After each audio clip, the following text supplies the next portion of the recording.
சங்கீதம் 52ஆம் அதிகாரம் அதனுடைய கடைசி வசனம், நீரே இதை செய்தீர் என்று உம்மை என்னென்னைக்கும் துதித்து உமது நாமத்திற்கு காத்திருப்பேன். உம்முடைய பரிசுத்தவான்களுக்கு முன்பாக அது நலமாயிருக்கிறது. இன்றைய மன்னாவினுடைய தலைப்பு, கர்த்தரை எப்போதும் துதியுங்கள்.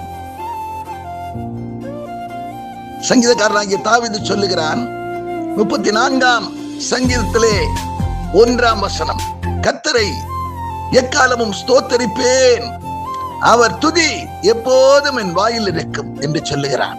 ஆம், கர்த்தரை துதிக்கிற பிள்ளைகள் பாக்கியவான்களாக இருக்கிறார்கள்.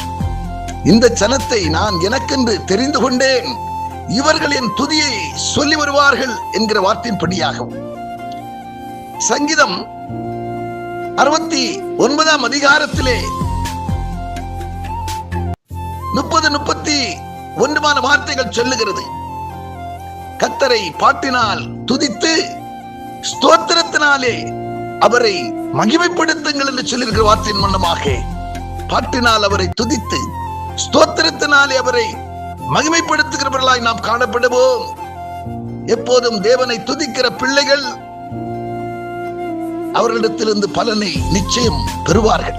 பவுலும் சீலாவும் தேவனை துதித்ததினாலே கட்டுக்கள் அவிழ்ந்தது, சிறைச்சாலை கதவுகள் உடைந்தது. இன்றைக்கும் தேவனை துதிக்கிற பிள்ளைகளுக்கு எதிராய் காணப்படுகிற கிரிகள் அழிக்கப்படுகிறது. சத்துரு நமக்கு விரோதமாய் எழும்பினாலும் அவனுடைய திட்டங்கள் முறியடிக்கப்படுகிறது. தேவச்சனமே, தேவனை துதியுங்கள். கர்த்தர் நல்லவர், அவர் கிருபை என்றும் உள்ளது என்று சொல்லி சொல்லி துதியுங்கள். நீங்கள் துதிக்க துதிக்க சாத்தான் கோட்டைகள் தகர்க்கப்படும், அவனுடைய திட்டங்கள் முறியடிக்கப்படும் என்கிறதிலே சந்தேகம் இல்லை.